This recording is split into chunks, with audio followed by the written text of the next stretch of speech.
Oi, gente, tudo bem? Bora começar mais um episódio do nosso PHcast. Hoje, conversando com um cara que, logo de cara, vou contar uma história que ele certamente não lembra, mas eu lembro, de como a nossa história se cruzou pela primeira vez. Eu tô falando do senhor Paulo Vinícius Coelho. Tudo bem? Mais conhecido como PVC. Minha honra.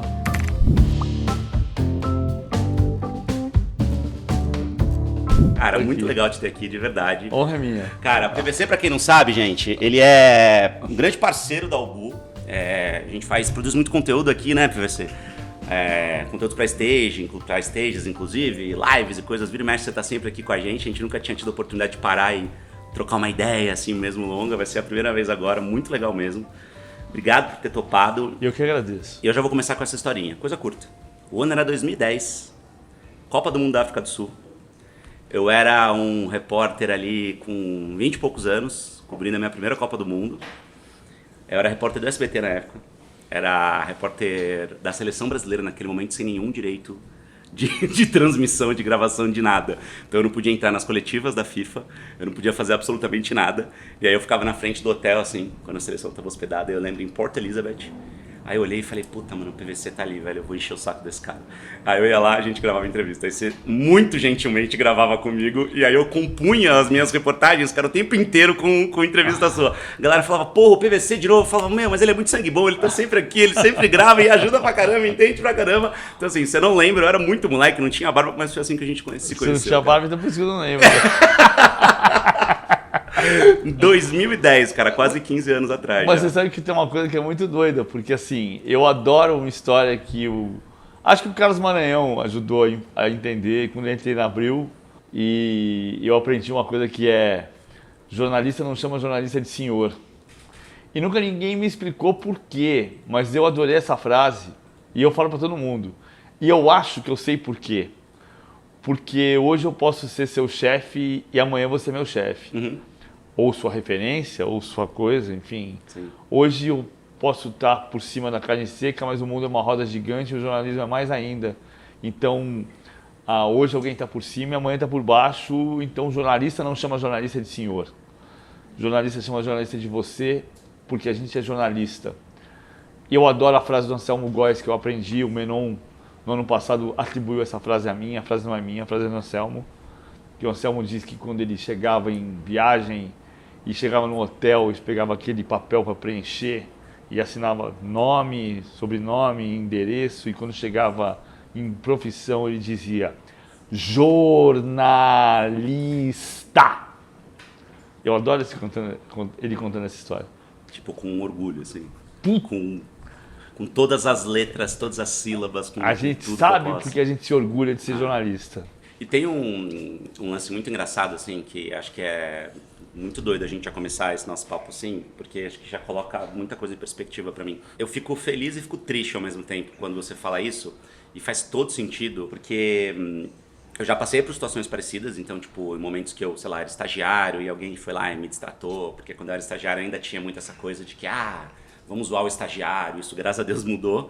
E depois eu me vi numa situação, de repente, ali de algum poder mínimo sobre essa pessoa, e eu sempre tentei fazer questão de ser legal, porque a pessoa vai se sentir mal de qualquer jeito, claro. Porque ela entende isso na marra. E isso também mostra pra mim o quanto a nossa profissão, ela tem um plano de carreira muito frágil. Sim. Isso é ruim também. Porque Né? você não tem solidez. É como se fosse... Qualquer um pode ser jornalista. Não, porque somos todos comunicadores, claro que sim. E é muito bom que você tenha essa democratização, que alguém que está na posição, que está na rua e que tem capacidade hoje de criar conteúdo, é muito bom que tenha isso. Mas isso precisa ter um conteúdo com cuidado de ética e de relações com a profissão. É muito positivo que todo mundo possa produzir conteúdo. E é muito importante que a gente consiga dizer, olha aqui, ó, isso aqui a gente se relaciona, ganha visibilidade e a gente precisa ter ética com isso. Você acha que o grande diferencial, cara, nem estava planejado a gente falar sobre isso, assim, mas acho que você toca em assuntos que eu quero muito ver a tua opinião sobre isso. O quão delicado ou quão complexa é a relação da gente que é jornalista, da gente que é formado, que tem diploma, que já fez de tudo, que já viajou o mundo, que não sei o que e tal, com a qualidade da informação e a precisão da informação em relação a alguém que simplesmente vai lá e produz conteúdo. Nada contra, de novo, mas Sim. obviamente a gente tem uma formação que é completamente diferente. Qual que você acha que é o principal diferencial, mas aí, pensando muito do ponto de vista de quem consome esse conteúdo? Então como é que a gente vai agregar valor nesse nosso trampo para quem consome lá e fala assim, ah não, beleza, eu vou escolher o do jornalista? Eu acho que é a responsabilidade mesmo, porque assim, vamos lá, eu vou voltar lá para... Eu trabalhava aqui na revista Placar, 95 foi um ano difícil, a revista tinha mudado, eu tinha coberto a Copa do Mundo em 94, mudou, eu fui fazer Jovem Pan no Mundo da Bola com o Flávio Prado, que me abriu as portas.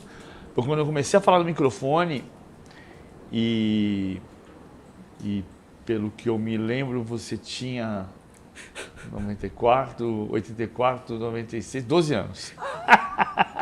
Você tinha 11, porque eu comecei a fazer isso em janeiro de 96. 7,69, né? Eu sou de 69, é.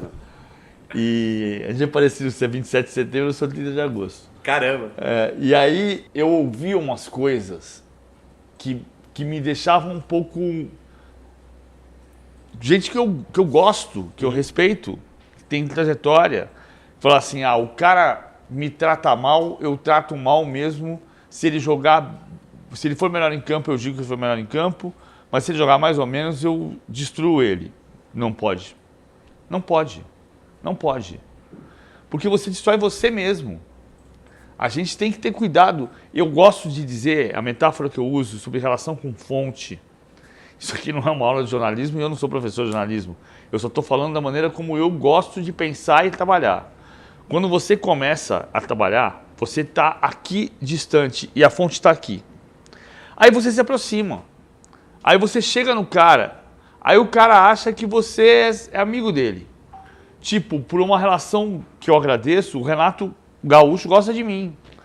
Eu liguei para ele e a gente vai fazer uma live hoje com o Renato, porque eu liguei para ele e falei assim, Renato, me ajuda? Ele falou, tô dentro. Pô, genial, na hora, ele falou. Isso não significa que eu tenho que elogiar o Renato. Eu tenho que analisar o Renato.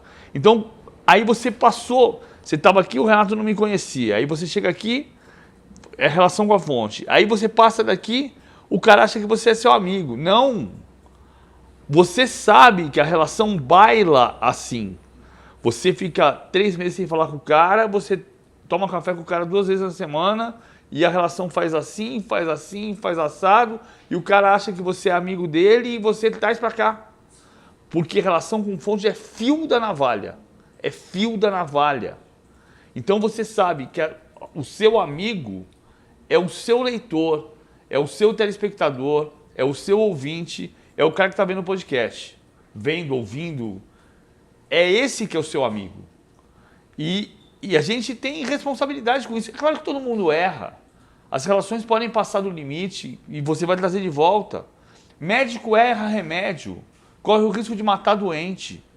Advogado erra, corre o risco de deixar um cliente mais pobre. A gente também vai errar. A questão é a responsabilidade com isso. E você se analisar todo dia. Aqui eu acertei, aqui eu errei. Aqui eu acertei, aqui eu errei. E tentar acertar todo dia. Como em qualquer coisa da vida. Mas certamente você tem fontes que viraram grandes amigos. Grandes amigos não. Uma vez o Filipão virou para mim e falou assim, eu sou seu amigo. E eu falei, não, Filipão, a gente é repórter de fonte, 99. E muita gente, depois disso, em 2014, no episódio da Copa do Mundo, que o Filipão convidou jornalistas que ele achava que devia falar, e eu estava naquela sala, todo mundo lembra que eu estava naquela sala, mas ninguém lembra que o Juca estava. Ninguém lembra que o Oswaldo Pascoal estava. Ninguém lembra que o Vanderlei Nogueira estava. Né? Ou seja, foram 8 jornalistas lá dentro. Então, parece que eu sou punido porque ele me convidou. Em 2006, o Parreira convidou Alberto Helena Júnior, convidou Fernando Calazans, convidou Tostão. Quando eu não posso recusar a notícia. Eu sou repórter, por essência. Eu digo sempre, eu queria ser comentarista em 93 e eu virei comentarista em 2000. E eu sempre disse, quando eu disser a frase, quando eu era repórter, você me interna. Porque uma vez repórter, sempre repórter. Eu falo isso sempre. Então, assim, quando o cara te convida no meio da Copa do Mundo, se o presidente da República, num congresso da ONU, numa reunião da ONU, convidar o William Bonner para uma conversa particular, Se o Bonner não for, ele está errado. A questão é o que você vai fazer com a informação que você teve. É como você vai se relacionar com a informação que você teve. Mas uma vez convidado pelo técnico da seleção brasileira durante a Copa do Mundo, eu não posso renunciar à informação. Ainda mais durante a Copa do Mundo, né? Eu não posso renunciar à informação, eu sou repórter. Eu vou lá ver o que ele queria falar. E ele queria falar sobre arbitragem, não tinha nada a ver. A gente falou sobre outras coisas depois. Mas eu não posso renunciar à possibilidade de ter informação. A questão é como eu vou lidar com isso durante e depois, com ética. Faz todo sentido, concordo. Não poderia concordar mais contigo, mas aí trazendo um pouco agora para 2023. Pensando em produção de conteúdo como a gente vê hoje. Hoje, cara, você tá na Paramount. Sim. Você tá no streaming. Sim. É um negócio que, imagino, era impensável. Nunca na sua vida, provavelmente, você imaginou que um dia você estaria fazendo trabalho no modelo que você tem hoje para o meio de comunicação que você faz hoje. Eu não pensava nisso. Né? Então, o quão... você acha que o público ainda leva em consideração todos esses aspectos que você está falando, que para mim também são fundamentais, quando a nossa concorrência é uma galera que produz conteúdo de maneiras muitas vezes mais atrativa do ponto de vista de entretenimento e tal, você acha que vale a pena também a galera produzir esse conteúdo, mas quando realmente ela quer ter informação, ela vem pra gente? Como é que funciona? Porque eu falo a gente, mas eu acredito que a gente também tem que ir um pouquinho pra lá. Eu acho que a gente também tem que entrar um pouquinho de entender as novas mídias. É lógico. Isso aqui que a gente tá fazendo é muito reflexo disso, né, cara? O que você fez aqui, Felipe, você, a Mari, o Rafa, vocês fizeram aqui, é espetacular. Eu entrei aqui na Ubu e falei, cara, queria eu ter essa capacidade de entendimento do avanço da mídia e da capacidade de entendimento da criação de um lugar que é um ambiente total mídia. A gente está na sala da sua empresa, né? Por onde vai passar alguém. Eu cheguei aqui agora há pouco e falei para ele, nós vamos gravar um podcast, vamos gravar onde? Vamos gravar naquele estúdio, vamos gravar na sua sala, que eu sei que... E eu falei, aí tinha um monte de luz aqui, eu falei assim, peraí, isso aí sou eu? No meio da empresa? Ou seja, a empresa está toda aparelhada para isso. Eu não tenho esta capacidade, eu estou tentando me treinar para ter um pedaço disso. Isso é comunicação. Comunicação se transforma. Como o idioma se transforma. Alguém um dia leu Abat-Jur e escreveu A-B-A-J-U-R e virou Abajur.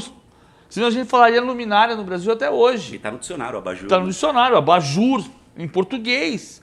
E a palavra veio, quando escreveram deletar a primeira vez, tinha gente escandalizada nos anos 90. Está no dicionário, deletar, as coisas mudam.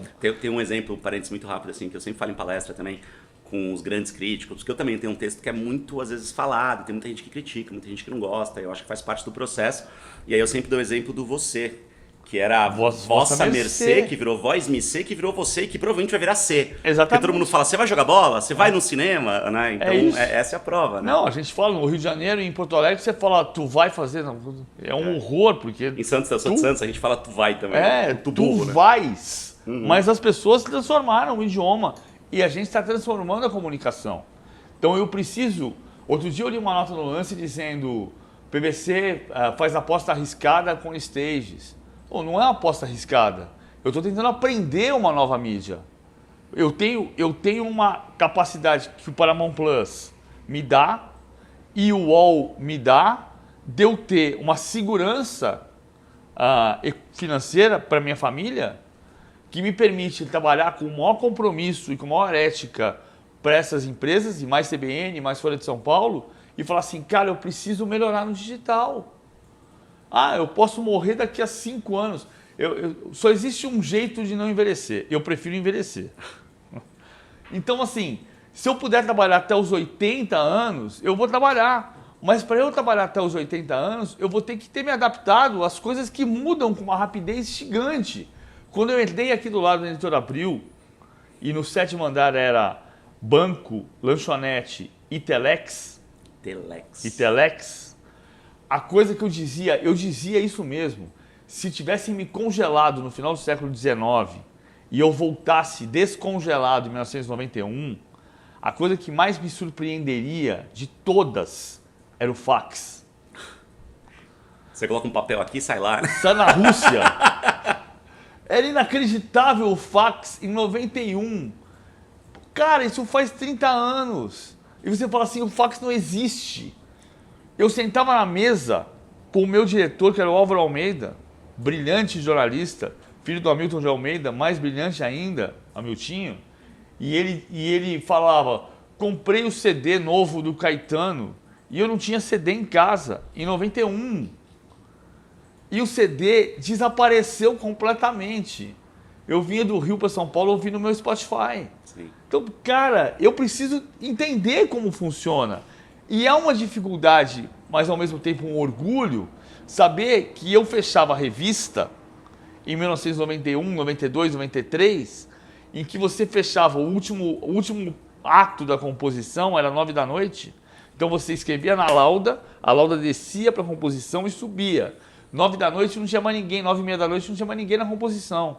Então subiam as lâminas para você colocar no Pestap, e quando você fazia a última revisão, às vezes às 3h30 da manhã, e você lia e estava escrito Falcal, em vez de estar escrito Falcão, o cara da diagramação, que era o Jonas, que eu amava, abria o armário, pegava a lâmina do Pestap do mês anterior, pegava um estilete e procurava um tio, Pra cortar. cortava o tio e colava e mandava pra gráfica. Cara, sabe o que é muito doido aqui? A gente é bicho de formações de ninhos diferentes, né? Sim. Eu já nasci no audiovisual, eu nunca Sim. trabalhei em impresso. Pestap, eu adoro sempre parar e às vezes dar uma traduzida pra quem não é do Eu meio e sou tal. mais analógico do que você. Não, mas Pestap é uma coisa que eu já ouvi muito, mas eu não sei o que é. Tipo o negativo da impressão, o que é? Não, é assim, você fazia você pegava uma cartolina grande, um papel cartão grande, e aí você fazia o layout, você desenhava a página da revista. Imagina a revista que tem uma coluna aqui, uma foto gigante aqui, rasgada, outra coluna aqui, outra coluna ali. Você desenhava isso. Rasgada que vai pras duas páginas. Vai para as duas páginas. Aí você pegava esse layout, era a base. Aí você pegava o texto, pegava a foto. Eu não era da arte, mas enfim, estou tentando explicar Sim. do ponto de vista de quem escrevia o texto. Você escrevia o texto na lauda. Lauda também servia para comer pizza. Mas a lauda fisicamente o que era? A lauda era um papel jornal, Era um no papelzinho tamanho de do papel jornal. sulfite, Tá. né? Aham. Com a colunagem, ou seja, você tinha o tamanho. Você ia escrever 20 linhas de 70 caracteres. Tinha que tá Você ia- certinho ali. Você ia escrever 25 linhas de 35 caracteres. Então você escrevia assim. Aí você descia a composição, recolocava isso num papel de computador, subia dentro de um papel couché, você pegava o papel couché e colava no layout que você tinha feito, Nossa, cara. Que trabalho. colava no layout, colocava o risco da foto e você pegava essa página e mandava para a gráfica. Então, ela era um layout, um desenho da página como ficaria na revista. Cara, que doideira. E você mandava para a gráfica. Sim. Eu lembro quando eu fiz curso Abril, né? Porque curso Abril era assim, eu trabalhei no Diário do ABC, mas eu queria fazer curso Abril. Curso Abril era uma seleção de trabalhos, eu escrevi um perfil sobre mim mesmo. Foi como foi selecionado o meu trabalho. Caraca. E eram 49 estudantes quarto-anistas na Editora Abril, no curso Abril de 91. A Adriana, minha mulher, fez curso Abril de 93. Pra quem não sabe, gente, curso Abril era um negócio, assim, eu ainda peguei um pouco de curso Abril. Era um negócio muito, muito, muito disputado, era muito legal, assim, muito bacana de participar, né? Era demais. Tinha o curso Abril, tinha Semana Estado de jornalismo também, Tinha. né? Eram coisas muito, muito tradicionais, assim, no nosso E eu, meio. e eu não passei no curso do Estadão em outubro de 90 e passei no curso No Abril curso em Abril. dezembro de 91. Olha que legal. E aí eu estava trabalhando no Diário do NBC. Felizmente, não renovaram meu estágio, o que me deu chance de fazer o curso Abril. As coisas que os caras falam que eu sei as datas, eu sei mesmo. 14 de janeiro de 91, eu cheguei no curso Abril. Como é que você sabe disso, velho? Aí eram 49 estudantes quarto-anistas. Aí dos 49, 15 foram para estágio. Eu fiquei esperando se ia chamar ou se não ia chamar, e chamaram. Eu vim para a revistação. A revistação durou 36 semanas substituindo o Placar. Quando eu entrei na ação, o Carlos Costa, o Álvaro Almeida me chamou e falou: você veio bem recomendado pelo curso Abril, tem uma vaga de repórter, porque a Maurícia Segala foi para Vejinha, essa vaga tem tudo para ser sua, só vai na manhã, vai com calma, beleza. 2 semanas depois, o Carlos Costa, que era diretor de redação da Quatro Rodas e da Ação, entrou na redação e falou mais ou menos o seguinte: vocês devem ter ouvido aí um boato que a revista vai fechar. Não é boato não, fechou. Ô, louco, desse jeito. Não foi exatamente assim. Sutil como um rinoceronte, né? Não, boato Nossa não, Senhora. vai fechar. Aí eu fiquei até o final do curso abril, não tinha telefone em casa, Felipe, muito doido. Cara, que aí doideira, chegou uma hora, eu liguei na sala do Álvaro e falei assim, cara, eu vou embora e vou pra casa, qualquer coisa você me chama. Tinha telefone de recados, mas eu vou ficar aparecendo. Aí eu fiquei aparecendo, uma vez por semana eu vim aqui, até que ele me chamou para encurtar a história. Mas assim, o curso abril era isso. Eu comecei a falar do curso abril, falei do fax. Não, acho que a gente estava falando muito um pouco desse lance da evolução da comunicação mesmo, né? De como é que você olhou lá para trás e falou, cara, tinha o fax, que é um negócio super revolucionário, entre aspas e tal. Casa. É muito doido, cara. Mas aí eu sei que hoje a gente olha para a quantidade de telas que a gente tem à disposição, cara, para a quantidade de possibilidades que a gente tem à disposição. E a gente que pegou uma transição, você ainda muito mais do que eu, mas eu também peguei de uma certa forma uma transição. A gente tem que olhar para isso com um olhar que, na minha opinião, não pode ser mimado. Porque muitas vezes eu vejo muitos colegas, e às vezes não colegas só muito mais velhos, tá? Às vezes uma galera da minha idade ou menos até, sim. Mimada. Mimada no sentido de, assim, olha lá, pronto. agora tá vindo uma galera aí, é tudo uma merda, tá não sei o quê. Cara, se fosse uma merda, não tinha uma galera ganhando muita grana, ganhando muito espaço. Então assim, eu concordo. Do ponto de vista de informação tal, a gente é muito mais aprofundado, né? Então, poxa, a gente tem uma história mínima, você é infinitamente mais do que eu, mas a gente tem uma história mínima ali para ter algum embasamento. Mas, cara, se tem uma galera chegando e se tem uma galera que tá ganhando espaço, vamos olhar o que essa galera tá fazendo, vamos aprender e vamos tentar fazer um grande laboratório. A Albu, PVC, ela nada mais é do que um grande laboratório, ela começou por isso. Sabe como a Albu começou? A Albu começou em 2015. Eu era repórter de Jornal Nacional. O Rafa era diretor de fotografia na Globo, né, repórter cinematográfico ali do JN, Fantástico, Globo Repórter e tal. Eu estudei cinema, porque eu sempre quis começar a beber de outras fontes para aprender a contar histórias de maneiras diferentes, tal. O Rafa também. Eu comprei câmera ali para começar a aprender, fazer o Rafa também. O Rafa já fazia jobs. Eu falei, cara, vamos juntar os nossos equipamentos. Eu já tinha um monte de contato no mercado e tal, e vamos começar a oferecer o nosso trampo. E aí o dinheiro que entrar, a gente compra câmera nova, a gente vai aprendendo, testando. Porque você tinha um colchão, né? Exatamente. Então, tipo, a gente já tinha o nosso trampo e paralelamente a gente começou a fazer isso. Só que, cara, isso começou a dar muito certo. Começou a aparecer muita coisa, muita oportunidade. Eu sempre fui muito empreendedor e o negócio foi crescendo, a gente foi se organizando. Como a gente sempre teve um trampo paralelo, a gente conseguiu colocar uma filosofia que a gente chama de growth, né? De tipo, cara, tudo que entrar vai ser reinvestido e tal. E, cara, hoje a gente tá aqui. Então, começou como um grande laboratório. A ideia era sempre o que tá rolando no mercado pra gente não ficar de fora. Claro. Até que tipo, chegou um ponto em que o Rafa pôde sair da Globo pra tocar só a nossa empresa. Eu fui pra CNN, segui outro caminho também e tal. E, cara, isso daqui virou um organismo do jeito que é. Mas começou assim. Começou com uma vontade de entender o que estava acontecendo no mercado. Que é o que a gente precisa fazer o tempo inteiro. Porque não adianta, um dia você é pai. Você cresce e não pensa em ser pai. Um dia você é pai. Aí você tem uma criança. De repente essa criança virou um adulto. Né? E aí você precisa se relacionar com essa pessoa. E essa pessoa, ela tem relações, ela tem conhecimentos, ela tem referências completamente diferentes da sua. Assim, não existe no meu tempo. Meu tempo é hoje. Só que para o meu tempo ser hoje, eu preciso conseguir lidar com esse tempo. E nem sempre é fácil, né? Ou seja, eu gosto de dizer isso. As pessoas sempre me trataram em 2003, 2002. O PPC é multimídia, porque ele trabalha em televisão, fala no rádio, escreve em jornal. Eu nunca fui multimídia. Eu sempre fui multiplataforma. Hoje é dia 13 de março. Eu passei na frente do Allianz Parque e fiz uma foto, 2 fotos, dos bares que estavam, antes de vir para cá, que estavam todos protegidos com tapumes, porque tem um jogo de São Paulo no Allianz Parque. Eu lembro que a primeira foto que eu publiquei, uma foto horrorosa do Estádio Sarriá, que estava em ruínas, foi a única foto durante décadas que eu publiquei. Hoje, eu publiquei 2 fotos no UOL. As fotos são maravilhosas? Não, porque eu não sou multimídia. Eu sou multiplataforma. Para eu fazer uma imagem, a Albu me ajuda com isso, porque ela me dá um profissionalismo na capacidade de gerar imagem que eu não consigo ter. Eu tenho limitações disso. Eu faço a imagem assim, meu nariz fica grande. Eu faço a imagem assado, meu olho fica gigante. Mas isso você melhora, todo dia você melhora. Ou às vezes você chama o Rafa, que tem uma capacidade de imagem, e ele vai fazer a imagem brilhante.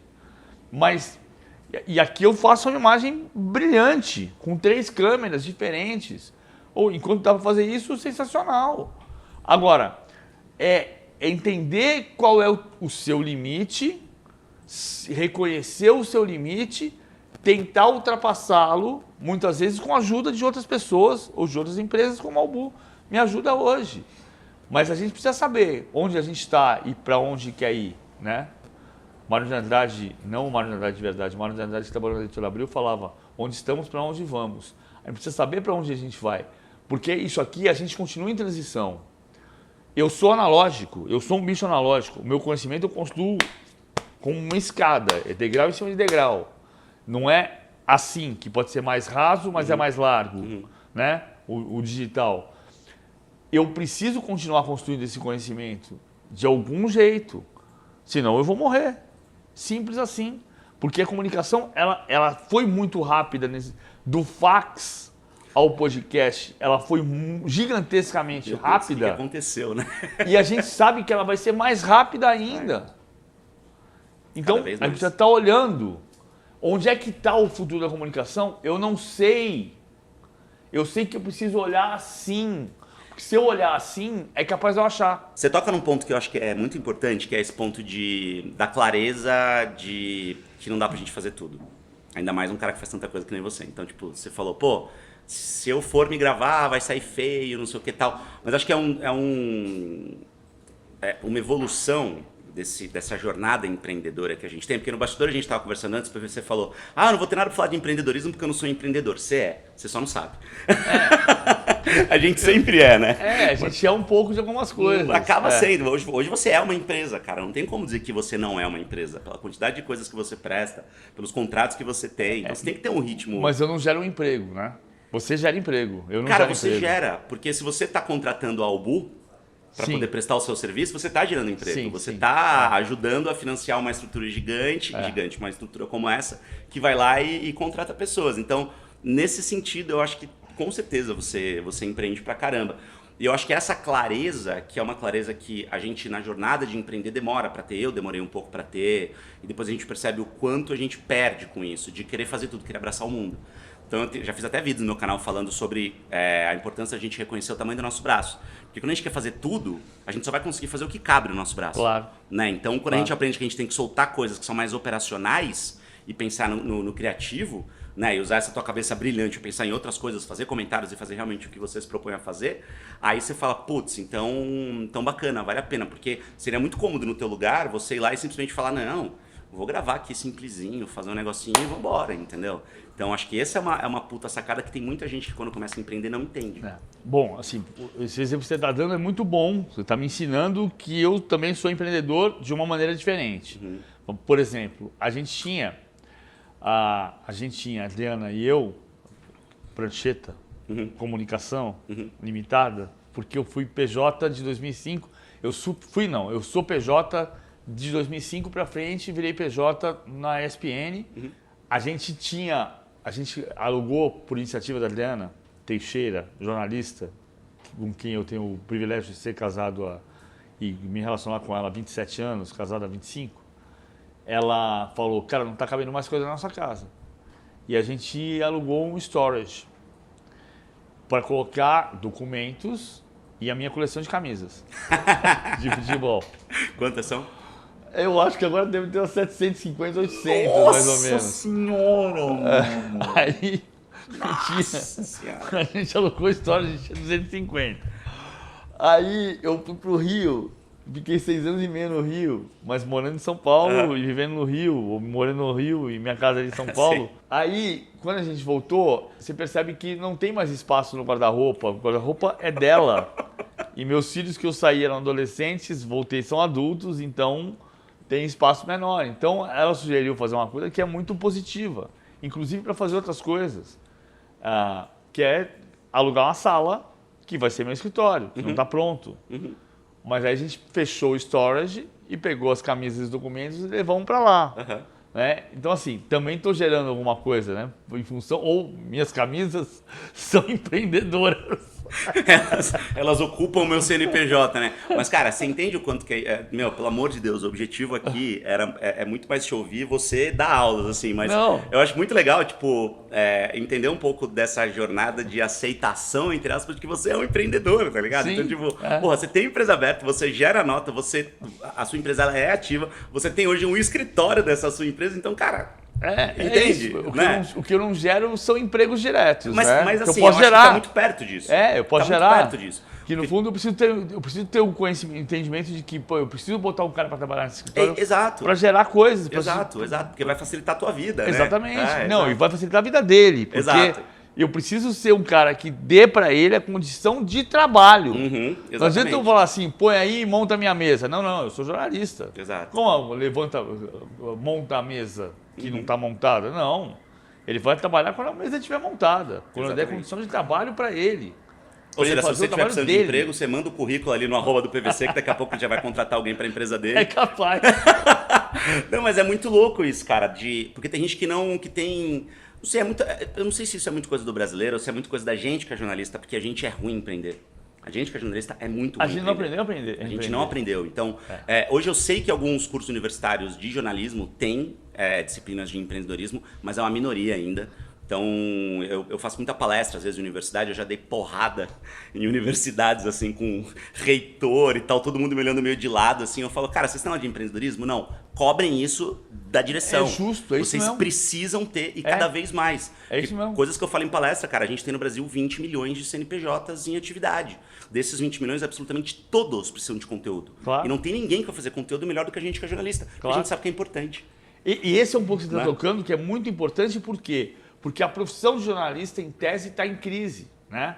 Você falou assim, não, você não é jornalista, jornalista não existe mais, existe comunicador. Não, peraí, existe comunicador, eu sou comunicador, evidente, ele fez curso de comunicação social, / jornalismo, mas isso é comunicação, mas a comunicação e o jornalismo, eles andam passo a passo, e você precisa conseguir explicar para as pessoas que, olha só, eu tenho uma empresa de comunicação. Neste mecanismo aqui eu faço isto. Nesse aspecto aqui eu posso fazer isso. Nesse aqui eu não posso. Sabe? Eu não posso... O cara me pergunta assim, pô, as camisas aqui você ganhou a camisa do Hazard ontem, do Real Madrid. Você ganhou dele? Não. Eu comprei. Mas como? Não. Eu não conheço o Hazard. Aliás, conheço, porque eu fiz uma final de Liga Europa em Baku e o William trouxe o Hazard do meu lado. Caramba. Mas assim, eu não posso receber uma camiseta do Hazard, ou eu não posso pedir. Se ele me der um presente, eu posso até aceitar. Mas assim, no sentido de que fique claro que tem uma relação profissional. Eu não posso pedir, ô Hazard, me dá a sua camisa? Porque depois ele vai jogar mal e eu vou falar o quê? Exato. Hazard jogou mal? Exato. Não. Eu tenho uma relação de repórter de fonte que não pode ser quebrada. Mas numa comunicação existem outras fatias que você pode fazer coisas diferentes. Claro que pode. Eu não me sinto confortável, por exemplo, para fazer propaganda de sites de apostas, principalmente enquanto não forem regulamentados. Sim. Né? Porque assim, o próximo escândalo vai ser do site de apostas. E eu vou dizer o quê? Eu não tenho nada a ver com isso? E você tá lá, né? E eu tô fazendo propaganda? Cara, eu acho que você toca num ponto que é muito, muito, muito importante. Porque eu fiz essa transição, né? Como, cara, eu era repórter do Jornal Nacional. Saí, fui pra CNN, virei âncora, comecei a fazer inúmeras outras coisas. Aquela coisa, nunca vou deixar de ser repórter mesmo, essa é a minha essência e tal. Mas eu tive essa oportunidade de conseguir fazer essa migração e a gente que é jornalista, a gente tradicionalmente não ganha muito dinheiro. Então, tipo, quando você vê essa oportunidade de começar a ter outras fontes empreendendo e tal, e uma delas hoje é a publicidade para mim, mas eu tive ali um momento bastante grande até de conflito pessoal, de tipo, cara, eu vou começar a fazer publicidade, putz, não sei o quê.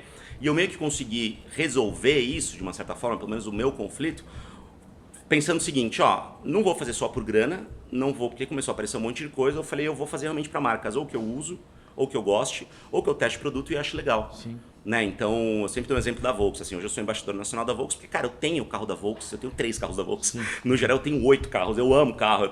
Enfim, então é uma coisa pra mim é muito orgânica, é muito natural. E aí tem outras empresas ou outras coisas que chegam, e às vezes eu converso com o Will, né, que é nosso sócio aqui também, e é nosso agente meio da Mari, e falo, cara, não tem nada a ver. É uma puta grana tal, mas não vai ficar esquisito. A minha audiência vai se sentir traída. Claro. E talvez pode dar uma merda de tipo, tô apresentando uma coisa, tal, não sei o quê. Então não é o caso, como por exemplo um site de aposta ou qualquer outra coisa do tipo. Então acho que é uma relação nova, eu tô né, falando pra gente. da minha relação com isso, né? Sim. A sua relação com isso já avançou em relação à minha. Exato. Eu sou um jornalista de uma geração anterior que tem um prurido um pouco mais, que é a questão de você ter... E de entender que precisa saber qual é o limite disso, Sim. testar qual é o limite disso. Eu aprendi, eu adoro contar uma história de um case que na ESPN, o Trajano uma vez chamou o Mauro César e eu, a gente era chefe de reportagem, ele chamou para conversar e falar assim, cara, tem uma proposta do Santander para fazer um programa sobre os craques da Copa de 2006 que o Santander vai patrocinar. Uhum. Kaká, Cafu, Roberto Carlos, Adriano, Kaká, Adriano, Ronaldo, Kaká e Ronaldinho Gaúcho. E o Trajano chamou sem saber como fazer e eu falei para ele, a gente não tem Nas Pegadas do Campeão, que é o programa do Guga? Bom, a gente pode fazer Nas Pegadas dos Campeões. Uhum. E a gente produz o conteúdo e Nas Pegadas dos Campeões não vai ser um programa só sobre os 6 que o Santander patrocina. Vai ser um programa, nós vamos viajar para a Europa com esse dinheiro e vamos fazer o Adriano, o Dida, o Cafu, o Cicinho, todo mundo que pode ir para a Copa. E você faz um programa de 60 para atender a demanda deles, que é de 6. E eu vou fazer o quê? Vou fazer jornalismo. O que aconteceu naquele cenário? Que é o que... Separação igreja e Estado. O teu comercial trouxe uma demanda, você pode produzir esse conteúdo? Posso. Conteúdo eu posso produzir. Isso é o mundo ideal. O mundo evoluiu. Como é que vai funcionar esse mundo hoje? Eu preciso entender onde está esse limite. E você aí já entendeu melhor que eu. Não, então, entendi, mas isso o tempo inteiro eu acho que precisa ser repensado. Por exemplo, você falando, eu tenho alguns modelos comerciais que, por exemplo, com a CNN. Então, com a CNN eu tenho alguns contratos comerciais com algumas empresas que, cara, são entrevistas que a gente faz em formato de branded content, com a marca, mas isso é um negócio destacado, claramente tá mostrando ali que é uma questão comercial. Conexão internacional do Roberto Dávila. Exatamente, aí a gente vai lá e coloca isso no intervalo, entendeu? Mas é uma relação comercial, só que nesse formato aqui, que às vezes não tem muito roteiro, então é um negócio muito de branded content mesmo, né? Então é um negócio muito novo, tipo uma questão comercial que mal tem roteiro. Então eu realmente vou tentar ali tirar coisas legais e tal, é um outro formato. Mas, por exemplo, se a gente faz uma ação dentro de um programa meu, cara, eu sou o primeiro a falar, gente, isso precisa estar muito claro que é uma ação comercial. O precisa que é estar escrito lá em cima o que é comercial e o que é editorial. E assim, uma coisa que eu sou muito chato também é comercial não ditar o editorial dos meus programas. Porque senão você virou alguma outra coisa, né? Você virou outra coisa. Você então, virou propaganda. eu acho que essa clareza, essa honestidade com o público, né? Então eu já tive discussões saudáveis, né? De tipo, putz, gente, olha só, isso aqui é uma ação comercial dentro do programa, mas só no comecinho apareceu ali. Eu acho que tem que ficar o tempo todo. Deu ser chato e ir lá pra tabela, você tem razão. Eu preciso entendeu? avançar nisso mais do que você. Você está mais avançado nisso do que eu. Sim. Do entendimento porque o meu tempo é hoje, mas eu preciso entender onde está esse limite. Eu citei o Roberto Dávila. O Roberto Dávila, outro dia eu vi no YouTube, tem o Conexão Internacional. O Roberto Dávila fazia quando a TV Manchete surgiu, em 83.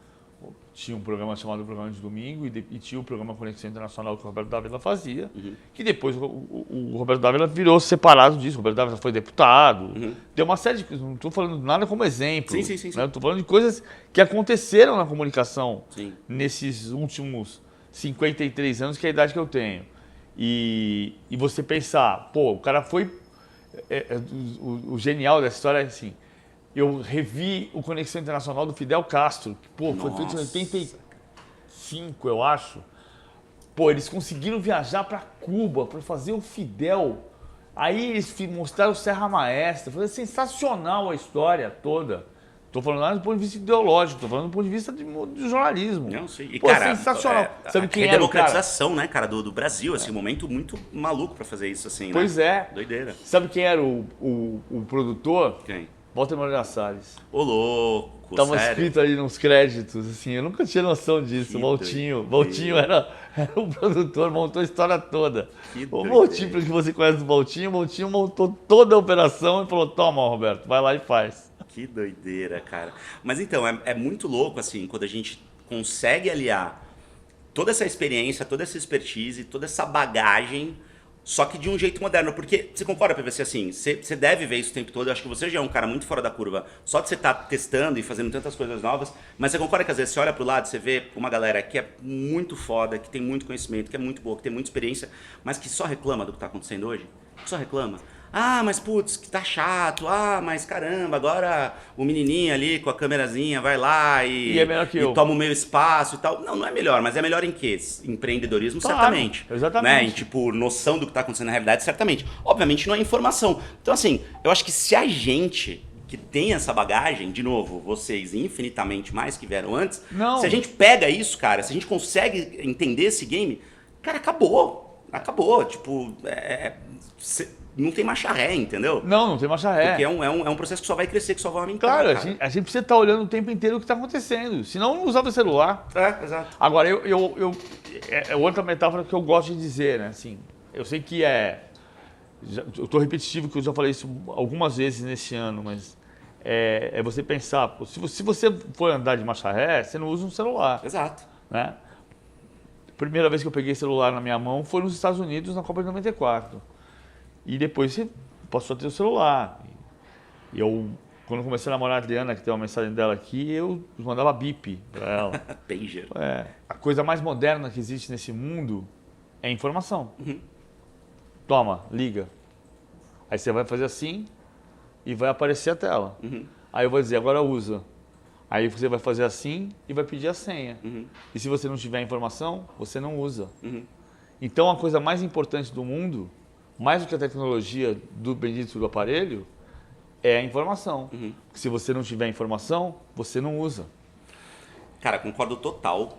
E aí eu quero saber a tua opinião em relação a uma bandeira que eu sempre levantei na minha carreira, assim, que é basicamente o que moldou o meu estilo de trabalho, que é a coisa do explicar a exaustão, do ser chato na explicação, para realmente tentar fazer o máximo de pessoas entenderem de verdade, assim. Eu sou muito chato com isso.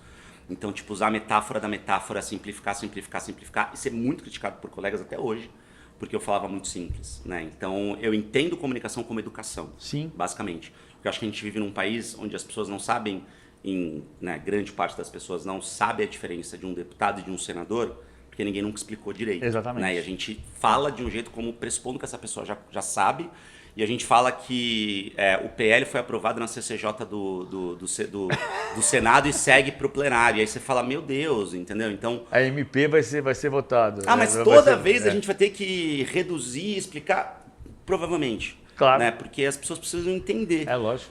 E você é um cara que, ao contrário de mim, cara, sabe por que eu nunca quis ser repórter de esporte? Porque a minha memória é péssima. Mas a memória não tem nada a ver com isso. Putz, tem, cara. Tem. Não Eu tem. acho que tem, PVC. Porque eu te ouço nas tuas análises, eu falo, cara, que brilhante, que foda, e não sei o que. E você fazer concatenações e puxar, não sei o que e tal. Eu acho isso brilhante, cara. Eu acho isso muito, muito, muito Mas louvável. é uma característica. As pessoas falam assim... Outro dia eu estava numa mesa de bar e passou um senhor e falou assim... Cara, você é maravilhoso, sua memória é fantástica. Eu falei... É um dom, ele falou. Eu falei, é um dom, mas é trabalho também. Claro, óbvio que Aí ele falou assim, não, é um dom. Eu falei, tá bom, desculpa. Se você tá dizendo, tá tudo certo. Desculpa. Não, mas eu falo, cara, eu acho isso brilhante porque eu realmente acho que é trabalho, mas eu tenho TDAH diagnosticado, assim, TDAH num nível severo, assim. Por isso que eu construo coisas e faço, saio fazendo. Eu sou executor, né, cara? E o TDAH, ele me faz ter uma atenção muito múltipla nas coisas.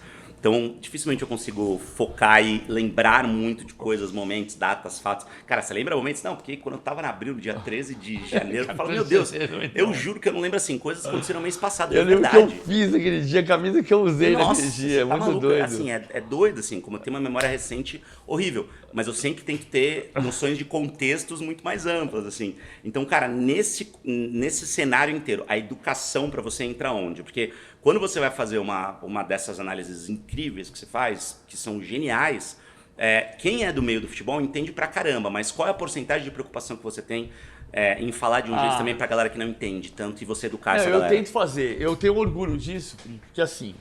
O dia 16 de julho... Não, eu lembro do dia 22 de maio de 88. Olha lá, do caralho, TV. como assim 88, velho? 22 de maio de 88, teve um jogo São Paulo 0, Santos 3, no Morumbi. Eu morava em São Bernardo, vim com amigos meus, Rogério Carreon, Isaías. A gente pegou um ônibus Urbo Pungá, que descia aqui no Shopping Morumbi. Nossa. A gente pegou no Shopping Morumbi, desceu, a gente ia a pé, descia no Shopping Morumbi e ia a pé até o Morumbi. Caraca, do Shopping Morumbi até o estádio do Morumbi é um rolê, hein? Muitas vezes eu fiz isso. É um rolezaço. Muitas vezes eu fiz isso. Nossa. E aí descia no Shopping Morumbi, ia até o Shopping Morumbi. Aí o São Paulo ganhou, foi um jogo maio. São Paulo, para quem conhece São Paulo, eu tenho amigos cariocas que chegaram em São Paulo agora e que estranham o verão em São Paulo, que desce sol, queima o asfalto, sobe o vapor, desce tempestade, Alaga tudo. Todo dia. E em maio faz frio. Muitas vezes em maio faz mais frio do que em junho. É, verdade. E aí era um dia frio. E aí o jogo era 5 da tarde. Quando começou o segundo tempo, acenderam a luz e tiraram a bola do jogo. Porque a bola misturou com a luz e eu não usava óculos, eu uso lente de contato. Sim. E no dia seguinte a gente saiu do jogo, o cara falando pra mim, pô, o Bernardo jogou mal demais. E eu não tinha visto. Aí no dia seguinte eu fui no oculista e descobri que eu tinha 4 graus de miopia. Nossa. Que doideira. Mas assim, aquele jogo me ajudou a entender que eu precisava ver o jogo. E ver o jogo não se tratava só de colocar o óculos e a lente de contato. Significava prestar atenção no jogo. E aí você começa a ver quem está marcando quem, qual é o sistema tático, como está jogando. É por isso que eu gosto de ir no estádio.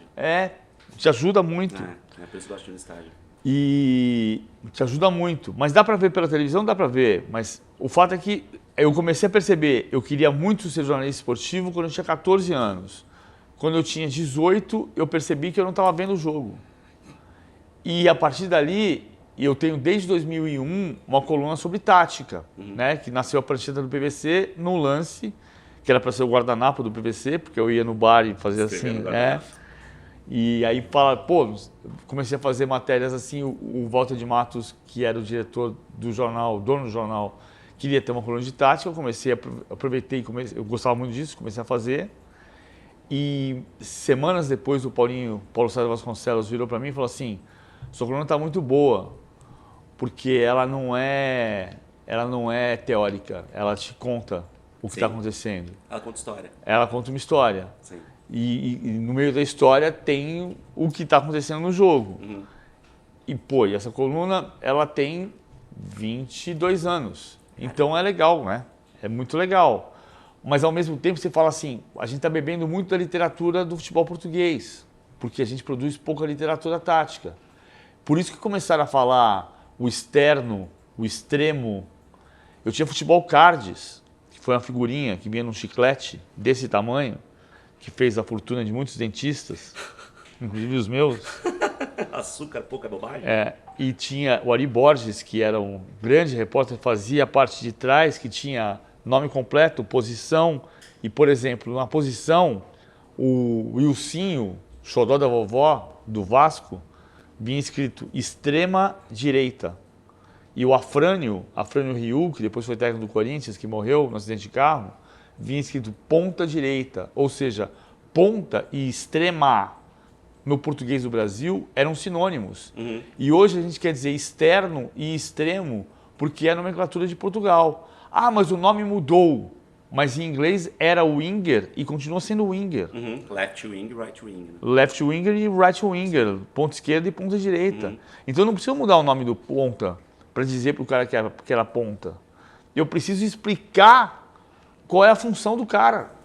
Mas, cara, você tá tocando num ponto que eu acho que é muito legal, que assim, você sabe por que eu sei que o terceiro goleiro da Seleção Brasileira de 94 era o Gilmar? Por quê? Por causa dos cards da Copa. Porque o Gilmar não entrou em campo, ele não jogou nenhum jogo, e o segundo era o Zete. Era o Zete. Né? Então era Tafarel, Zete e Gilmar. Eu jamais, com a memória que eu tenho, teria essa informação se não fossem os cards que tinha na Copa naquela época. Mas então, não é importante, essa memória ela não é importante, exceto por dois motivos. No meu caso, porque ela me ajuda a manter vivo o moleque que se apaixonou por futebol. Sim, que era o meu caso também. É por isso. Sim. Se você se lembra do Corinthians de 84, você não lembra, mas o de Corinthians de 95, Lembro. que ganhou do Palmeiras, você vai lembrar que tinha Ronaldo, que André ganhou a Copa Santos, do Brasil em cima do Grêmio de Paulo Nunes e Jardel. 1-0 gol do Marcelinho. Exatamente, eu lembro disso. Ronaldo, André Santos, Célio Silva, Henrique Paiacan, zagueirão Henrique Queixudo, igual o Cássio. que estava né? na cena Loirinho. que estava na cena do crime da Suíça junto com o Cuca. No caso, verdade. no caso de suposto estupro. Verdade. Né? Suposto não, houve uma violência sexual indiscutível. A pena não foi por estupro. Caramba, é verdade, teve essa história mesmo. Porque assim, eu acho que o Cuca tem que responder muito sobre isso. Mas imagina se você colocar só o nome do Cuca, foram 4. Foram Cuca, Henrique, Chico e Fernando. São 4. Caraca, que São loucura. 4. São 4. Eu era Pena de criança, mas estupro. eu lembro dessa O história. caso é gravíssimo, gravíssimo. Você pode botar a culpa no juiz da Suíça. Mas assim, o Cuca foi condenado a 15 meses de prisão num caso que estupro na Suíça era e continua sendo 6 a 10 anos. Então o juiz, pode ser por erro do juiz, não condenou por estupro. Ele condenou por um crime de violência sexual gravíssimo. Mas quando eu digo Cuca tem uma condenação por estupro, esta frase não está correta. Pelo menos não do ponto de vista legal. Né? Então, eu posso fazer a mesma crítica, ser severo gravissimamente com o Cuca, sem dúvida. Dizer que ele não pode ser técnico da seleção brasileira, tudo isso eu posso fazer. Eu só não posso dizer que Cuca tem uma condenação por estupro, porque estupro na Suíça é 6 a 10 anos e ele pegou 15 meses. Ah, mas o juiz era um banana. Provavelmente o juiz era um banana. Tecnicamente eu não posso usar essa frase. Senão eu estou cometendo um erro jornalístico.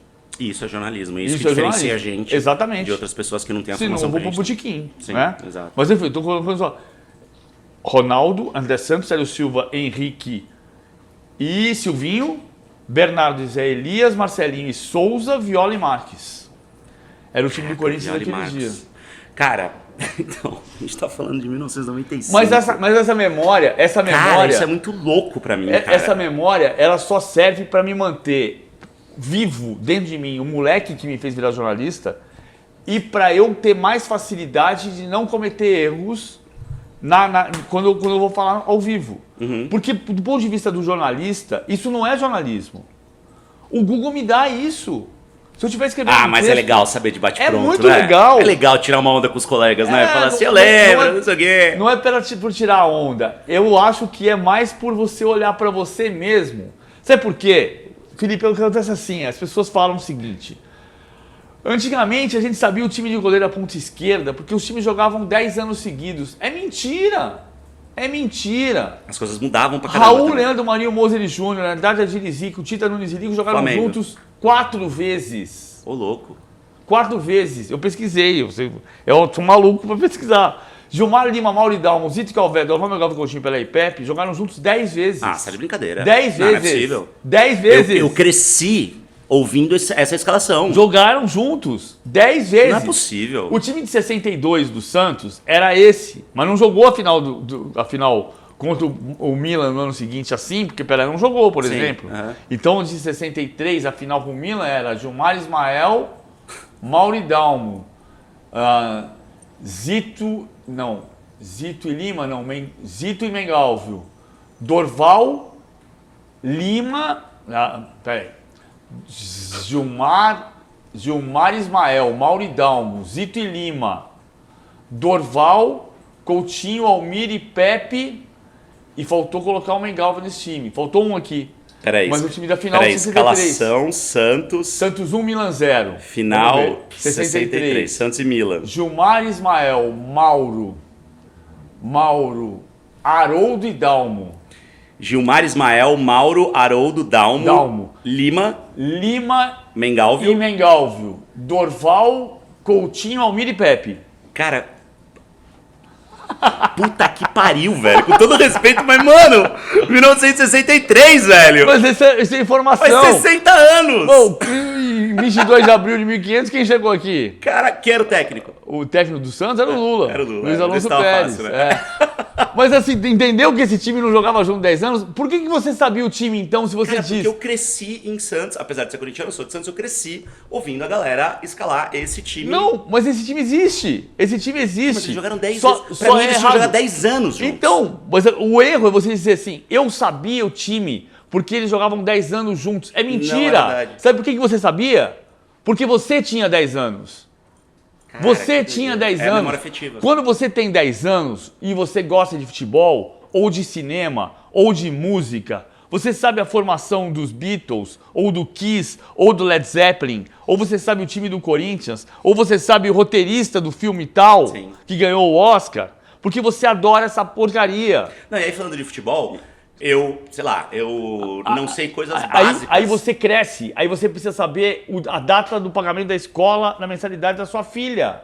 E aí você fala assim, não sei mais. E aí você põe a culpa no futebol, coitado. Sim. Não, a culpa é sua. A culpa é sua. Olha no espelho e diga, eu sabia porque eu tinha 10 anos. Não é porque o time jogava 10 anos, que o time jogou 10 jogos. Entendeu? Essa que é a questão. É a gente olhar para os nossos próprios problemas. A gente admitir as nossas próprias limitações. E eu não sei tudo também. O cara me pergunta o time do Vasco, vice-campeão mundial de 2000. Eu não sei. Eu sei o time campeão. Porque eu tento me comprometer a saber o time campeão. E é claro que eu não sei tudo. E é claro que eu não sei todos. Não é evidente. É. Mas, cara... Desculpa que eu te interrompi. Não, imagina, você me interrompeu zero. Quem te interrompeu fui eu. Porque você tá falando um negócio que faz muito sentido. É memória afetiva. Eu sou muito apaixonado por carros. Então eu lembro os momentos da minha vida ou pelos carros que eu tive ou pelos carros que as pessoas envolvidas nas histórias tinham. E isso é muito doido. Então, sei lá, eu lembro, por exemplo, uma super amiga da minha mãe, da minha tia, a Cláudia lá de Santos, que é uma querida, todo mundo é amigo até hoje e tal, e eu converso muito com ela sobre os carros que ela tinha na infância, porque, putz, ela já tinha uma condição legal e tal, que ela tinha na minha infância, e ela às vezes ajudava minha mãe, me pegava na escola ou me levava, e aí eu lembro até hoje de um Cadete GSI branco que ela tinha, que foi o primeiro carro que eu vi que tinha velocímetro digital, e o carro era maravilhoso, o banco recaro e tal, não sei o quê. E é muito doido. Por que eu lembro disso? Porque eu sempre fui uma criança apaixonada por carros. Né? Então, naquele momento, eu lembro a idade que eu tinha, até não sei o quê. Mas eu sou incapaz, por exemplo, de te falar a escalação inteira do Corinthians hoje, que é o meu time. Mas não é importante. Entendeu? Então, é importante porque eu sou corintiano. Mas assim, eu sempre vou esquecer um ou outro e tal. Mas, cara, eu sou capaz de te falar escalações antigas do Corinthians. Então, sei lá, é porque eu sei que hoje é muito mais difícil a gente ter algumas referências que a gente tinha no passado. Mas eu não sei se é coisa de fato de hoje ou porque eu tinha uma cabeça muito mais fácil de memorizar coisas. Quando, por exemplo, a gente tinha cobrador de falta, você falou do Célio Silva, que era zagueiro e era um puta cobrador de falta. Aí logo depois a gente teve o Gralac, que era um puta, que era lateral direito, mas era um puta cobrador de faltas também. Então, Marcelinho Carioca, obviamente. E hoje, puta, quem é o cobrador de falta do Corinthians, referência? Eu não sei. Não tem. Porque não tem.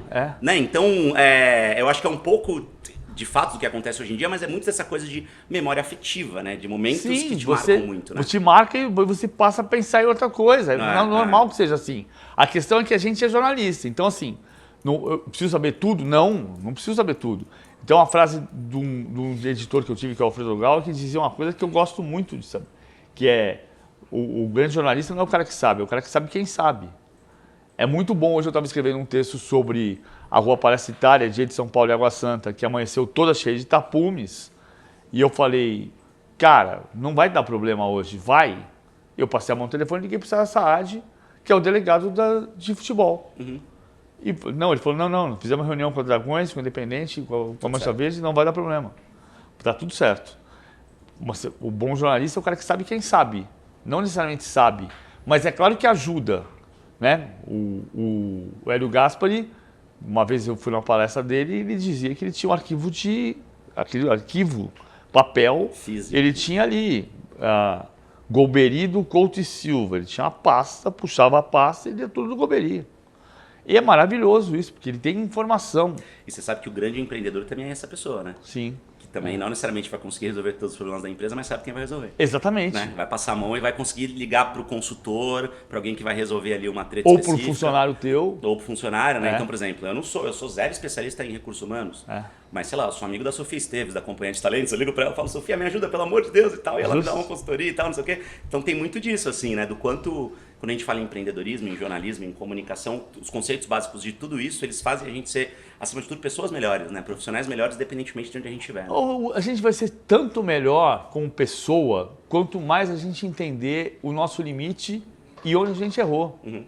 Você falar, olhar para trás do dia anterior e falar assim, cara, eu falei tal coisa para fulano, cara, errei, caguei. Preciso pedir desculpa. Preciso pedir desculpa, ou na próxima vez que a gente se encontrar, deixar claro que eu entendi o que aconteceu naquele episódio. A gente só está aqui para evoluir como pessoa. Senão não vale a pena. Senão né? não vale a pena. É isso. É isso daí. A gente está construindo empresa, ganhando dinheiro, fazendo isso, fazendo aquilo, mas a gente é um ser humano de merda. Claro, a gente não valeu de nada, né? A gente está aqui para tentar melhorar as coisas. Por exemplo, eu volto a dizer, saber o time do Corinthians 95, para mim é um prazer, né? Sabe que a coisa que eu mais acho graça hoje em dia, o cara falar assim, Palmeiras tem Mundial? Aí eu respondo, não. Para mim não tem. Não. Palmeiras ganhou a Copa Rio, que era um torneio muito importante, em 1951, jogando com Fábio Salvador de Juvenal, Túlio Luiz Viridema, Liminha, Ponce de Leão, Lima, Jair e Rodrigues. Seu time foi campeão do Mundial com qual time? Com qual formação? Aí o cara fala assim, não, tinha Cássio, tinha Emerson Sheik, tinha Danilo. Não, qual era o time que jogou? Cada um tem um Mundial que aprecia, né? Cada um tem um momento especial que tem. Sabe o que eu acho engraçado? Só pra gente encerrar, senão a gente ia ficar horas aqui. Eu ficaria o dia inteiro aqui batendo um papo, mas... Vou pedir mais uma. Não, mas o que eu acho mais legal dessa história é que eu não me lembro da gente brincar com essa história de Palmeiras não tem Mundial quando o Corinthians também não tinha. Porque... Essa zoeira não existia. Não existia. Mas porque aí tudo bem os dois não terem Mundial. Agora, Santos tem, São Paulo tem e Corinthians tem. Eu lembro da estreia do Toninho Cerezo, que eu descobri que não era a estreia do segundo jogo, com São Paulo e Santos no Parque Antártica em 92. Foi o segundo jogo do Cerezo. E a torcida do São Paulo cantava para a torcida do Santos, Mundial, coisa do passado que não volta nem a pau. E aí no ano seguinte, no mesmo ano o São Paulo foi campeão do mundo e no ano seguinte foi bicampeão mundial. Com o Tele, né? Com o Tele. E eu cobri muito aquele time do Tele. Eu adorava cobrir aquele time. Era absurdo. Adorava cobrir aquele time. Aquele time era absurdo. Então, cara, dessa maneira brilhante, a gente encerra o nosso papo. Então, PVC, Palmeiras não tem Mundial. E eu queria te agradecer muito por esse papo, porque é uma zoeira a mais, só pra confirmar uma zoeirinha a mais com os meus amigos palmeirenses, que aqui é Corinthians, né? Palmeiras não tem Mundial, mas foi campeão da Copa Rio com Fábio Salvador de Juvenal, Túlio Luiz Viridema, Liminha, Ponce de Leão, Lima, Jair e Rodrigues. Por isso foi campeão do mundo em 2012 com qual time?